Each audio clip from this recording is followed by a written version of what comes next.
عرض سے پہلے کچھ صدقہ دے دو۔ اللہ اکبر۔ پیارے محترم اسلام بھائی، قرآن پاک کی مختلف آیات مبارکہ سے ہم نے مولا کائنات علی المرتضیٰ شیر خدا کرم اللہ تعالیٰ وجہ الکریم کی شان و عظمت سماعت کی۔ اب آئیے حضور علیہ السلام نے ان کے بارے میں کیا فرمایا، چند خصوصیتیں ہیں۔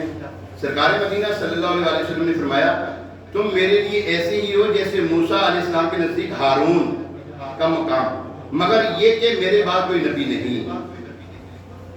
مزید فرمایا یعنی علی کا تعلق مجھ سے ایسے ہی ہے جیسے میرے سر کا تعلق میرے جسم سے ہے۔ اللہ اکبر۔ فرمایا میں حکمت کا گھر ہوں اور علی اس کا دروازہ ہے۔ پیارے محترم بھائی، دیکھا آپ نے علی المرتضیٰ شیر خدا کرم اللہ تعالیٰ وجہ الکریم کی کیسی شان ہے اور کیسے کیسے انعام اور اکرام سے اللہ تبارک تعالیٰ نے ہمارے مولا کائنات کو نوازا ہے۔ کن کے مولا ہیں؟ ہمارے مولا۔ کن کے مولا ہیں؟ ہمارے مولا ہیں۔ وہ ہمارے مولا ہیں، ہمارے مددگار ہیں، ہمارے دوست ہیں، ہمارے ولی ہیں۔ مائی باپ جس کو کہتے ہیں آسان لفظ میں پنجابی کہتے ہیں مائی باپ، سب ختم۔ مائی باپ کے کچھ لفظ نہیں کہا ہے جی، یہ بڑے مائی باپ کے کوئی لفظ نہیں کہا۔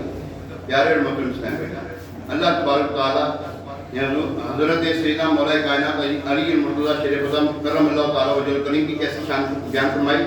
اتنے نام اکرامات کے علاوہ بھی اللہ تعالیٰ نے آپ رضی اللہ تعالیٰ عنہ کو بے شمار خوبیاں عطا فرمائی ہیں۔ جیسے حضرت سیدنا عبداللہ بن مسعود رضی اللہ تعالیٰ عنہ فرماتے ہیں بے شک قرآن مجید کی سات حروف لغتوں پہ اترا ہے، لغت، اور ان میں سے ہر حرف کا ظاہر بھی ہے اور باطن بھی، اور امیر المومنین حضرت سیدنا مولا کائنات علی المرتضیٰ شیر خدا کرم اللہ تعالیٰ وجہ الکریم ایسے عالم ہیں جن کے پاس ظاہر اور باطن کا علم ہے، جن کو دونوں علوم دیے گئے ہیں۔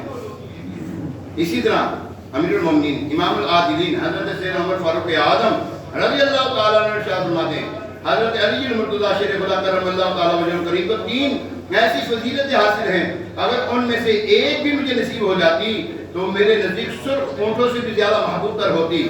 صحابہ کرام علیہ رضوان نے پوچھا وہ 3 فضائل کون سے ہیں؟ فرمایا اللہ پاک کے پیارے حبیب صلی اللہ علیہ وسلم نے اپنی صاحبزادی حضرت فاطمہ الزہرا شہزادی کونین رضی اللہ تعالی عنہ کو ان کے نکاح میں دیا، ایک دوسری ان کی رہائش حضور علیہ السلام کے ساتھ مسجد نبوی شریف میں تھی، اور ان کے لیے مسجد میں وہ کچھ حالات تھا جو انہی کا حصہ ہے۔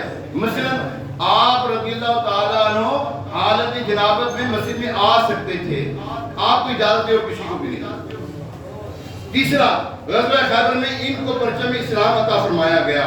سیدنا فاروق اعظم رضی اللہ تعالیٰ عنہ نے فرمایا کہ حضرت علی المرتضیٰ شیر خدا کرم اللہ تعالیٰ وجہ الکریم ہم میں سب سے بڑے قاضی، اور حضرت ابی بن کعب رضی اللہ تعالیٰ عنہ ہم میں سب سے بڑے قاری ہیں۔ سبحان اللہ۔ پیارے محترم اسلام بھائی، یہاں پر ایک چیز عرض کرنا چاہتا ہوں آپ سے، ہم کوئی بھی لمحہ آتا ہے، کوئی بھی دن آتا ہے، مولا کائنات کو ہو، ابو بکر صدیق رضی اللہ تعالیٰ عنہ کا ہو، عمر فاروق اعظم رضی اللہ تعالیٰ عنہ کا ہو، اور سیدنا عثمان غنی ذو النورین رضی اللہ تعالیٰ عنہ کے دن ہو، یا ہم بڑے پیر صاحب کی غسل برا کی 11ویں مناتے ہیں، یا دیگر ہم جیسے ابھی 15 رجب المرجب کو کنڈوں کی نیاز آ رہی ہے۔ یہ دن کیا ہے؟ یہ منانا سعادت مندی ہے، فرض و واجب نہیں لیکن سعادت مندی ہے۔ یہ وہی مناتے ہیں جو سعادت مند ہوتے ہیں۔ کون مناتے ہیں؟ سعادت مندوں کا حصہ یہ منانا۔ آج آپ ان کے دن منا رہے ہیں، کل آپ کے مرنے کے بعد آپ کی اولاد آپ کے دن منائے گی، یہ یاد رکھیے گا۔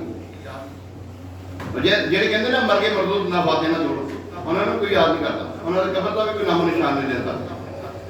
اور جو دن مناتے ہیں اپنے بڑوں کے، تو پھر کیا ہوگا؟ کل ہمارے مرنے کے بعد ہماری اولاد ہمارے لیے ہاتھ اٹھائے گی، یا اللہ یہ تیرے نیک بندوں کا دن منایا کرتا تھا، یا اللہ اس کی مغفرت فرما دے۔ جی ہاں، یہ ایسے ہی ہونا ہے، جیسا بہو گے ویسا کاٹو گے، کما تدین و تدان، یہ جو کیا ہے وہی بھرو گے، جیسا کیا ہے ویسے ہی ہوگا آپ کے ساتھ۔ ایز یو سو سو شہد یو ریپ، جیسا بویا ہے ویسے ہی کاٹو گے، یہ سب ہمیں پتا ہے۔ پھر ہم ان کے دن کیوں نہ منائیں؟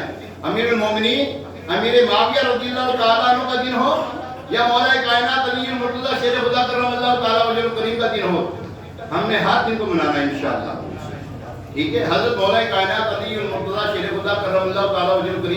آگے نا حضرت امیر معاویہ کو لے کر آتے ہیں، نہیں لے کر آنا چاہیے.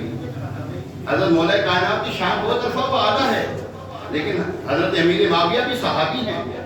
یہ نہیں کہ حضرت مولا کائنات کی عظمت کو تو ہم اجاگر کریں اور ایک صحابی رسول صلی اللہ علیہ وسلم رضی اللہ تعالیٰ عنہ کو ہم ڈیگریڈ کریں، ایسا نہیں ہو سکتا. کیونکہ ہر صحابی نبی بولیں ذرا، ہر صحابی نبی جنتی جنتی، ہر صحابی نبی صدیق عمر جنتی جنتی، عثمان غنی جنتی جنتی، فاطمہ اور علی، حسن اور حسین بھی، امیر معاویہ بھی، ابو سفیان بھی، تمام صحابی نبی جنتی جنتی. بہرحال ہمارا عقیدہ یہی ہونا چاہیے، کوئی بھی کسی بھی صحابی کے بارے میں ہلکی گفتگو کرے ہمارا اسے کوئی تعلق نہیں. سمجھ لگی؟ کوئی بھی ہو، ہلکی سی بھی کوئی صحابی کے بارے میں کوئی گفتگو کرے نازیبا، ہمارا اسے کوئی تعلق نہیں ہونا چاہیے. کیونکہ حضور علیہ السلام نے فرمایا میرے صحابہ ستاروں کی مانند ہیں. یہ نہیں فرمایا وہ ہے تو وہ نہیں، وہ ہے تو وہ نہیں نا. میرے صحابہ ستاروں کی مانند ہیں، ان میں سے جس کی بھی اقتداء کرو گے ہدایت پا جاؤ گے.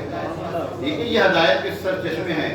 آدھا لکھتے ہیں نا، اہل سنت کا ہے بیڑا پار اصحاب حضور، اہل سنت کا ہے بیڑا پار اصحاب رسول، نجم ہے اور ناؤ ہے عطرت رسول اللہ کی. کہ صحابہ کرام جو ہیں وہ نجم ہیں اور حضرت یہ جو ہے اہل بیت اطہار یہ ناؤ ہیں، کشتی کے مانند ہیں. جو اس کشتی میں بیٹھ گیا وہ بھی ہدایت پا گیا اور کشتی میں بیٹھ کے ستاروں کا راستہ دیکھا جاتا ہے. اللہ تبارک و تعالی ہمیں تمام صحابہ کرام علیہ رضوان کا ادب و احترام نصیب فرمائے. آمین بجاہ نبی الامین صلی اللہ تعالی علیہ وسلم. ابھی اذان ہوگی، اذان کے بعد انشاءاللہ